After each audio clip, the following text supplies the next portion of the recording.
হযরত মুসা আলাইহিস সালাম তুর পাহাড়ে আল্লাহর সাথে কি কথা বলেছিলেন।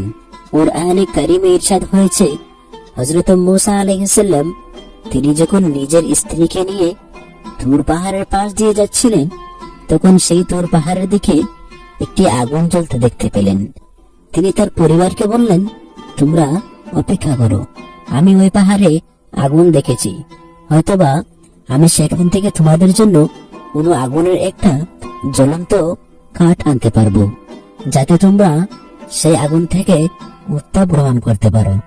সুতরাং তিনি যখন আগুনের কাছে পৌঁছালেন, তখন বরকতপূর্ণ একটি বৃক্ষ থেকে ডাকা হলো, হে মুসা, আমি আল্লাহ জগৎসমূহের প্রতিপালক।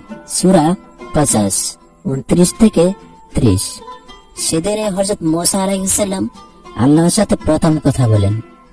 এরপর থেকে হযরত মুসা আলাইহিস সালাম প্রতিদিন পাহাড়ে আসেন এবং মহান আল্লাহর সাথে কথা বলে থাকেন।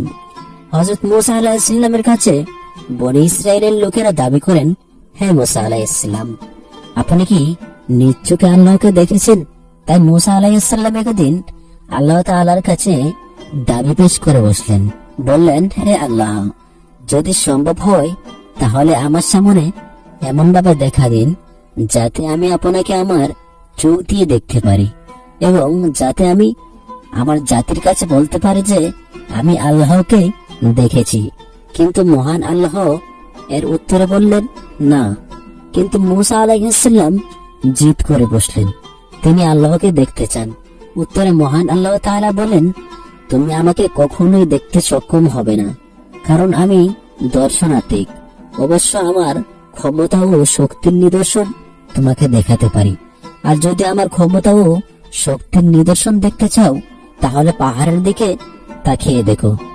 যদি নিজের জায়গায় দাঁড়িয়ে থাকতে পারো, তাহলে তুমি আমাকে অবশ্যই দেখতে পাবে। কাজেই তার রব যখন পাহাড়ের জ্যোতি প্রকাশ করলেন, তখন হযরত মুসা আলাইহিস সালাম চূর্ণ বিচূর্ণ হয়ে গেলেন এবং অবিশ্বাস্য এই ঘটনা দেখে মুসা আলাইহিস সালাম জ্ঞান হারিয়ে ফেলেন এবং মাটিতে লুটিয়ে পড়ে গেলেন। হুঁশ ফিরে এলে তিনি বলেন, আমি সবার আগে আপনার প্রতি ঈমান আনলাম এবং আপনার শক্তি এবং মহিমা প্রতাপের সাক্ষ্য দিচ্ছি। আর এই ধরনের অযৌক্তিক দাবি উত্থাপনের জন্য আপনার কাছে ক্ষমা চাইছি। নিশ্চয়ই আপনি চোখে দেখার অনেক ঊর্ধ্বে। এই ধরনের সীমাবদ্ধতা থেকে পবিত্র আমিরুল মুমিনিন হযরত মুসা আলাইহিস সালামের কাছে এক ব্যক্তি প্রশ্ন করেন, আপনি কি আল্লাহকে দেখেছেন যে এভাবে তার ইবাদত করে যাচ্ছেন? উত্তরে তিনি বললেন যে আমি আল্লাহকে দেখি নাই বা জানি না, আমি তার ইবাদত করি অবশ্যই। দেখা বলতে আমি চোখ দিয়ে দেখা নয়, বরং অন্তর দিয়ে দেখাকে বোঝাচ্ছি।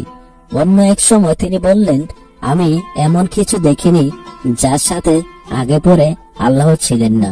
সূরা আনআমের 103 নম্বর আয়াতে মহান আল্লাহ তাআলা বলেছেন, চোখ তাকে দেখতে পারে না, কিন্তু তিনি সব চোখকে দেখতে পান। এবং তুর পাহাড়ে হযরত মুসা আলাইহিস সালাম এর উপরে আসমানি কিতাব নাজিল হয়েছিল। তখন আল্লাহর নির্দেশে হযরত মুসা আলাইহিস সালাম তুর পাহাড়ে 40 দিন রোজা রেখেছিলেন এবং ইতিকাফ করেছিলেন। সেটি ছিল জিলকদ মাসে। হযরত মুসা আলাইহিস সালাম রোজার কারণে মুখের দুর্গন্ধ নিয়ে তিনি আল্লাহর দরবারে যাওয়া অপছন্দ করতেন। তাই তিনি একদিন মিসওয়াক করে নেন। তখন ফেরেশতারা বললেন, আমরা আপনার মুখ থেকে মেশকে আম্বরের সুঘ্রাণ উপভোগ করেছিলাম, আর আপনি তা মিসওয়াক করে নষ্ট করে দিয়েছেন। তখন আল্লাহ তাআলা অতিরিক্ত আরো 10 দিন রোজা এবং ইতিকাফের ঘোষণা দেন। এই 10 দিন ছিল জিলহজ মাসের প্রথম 10 দিন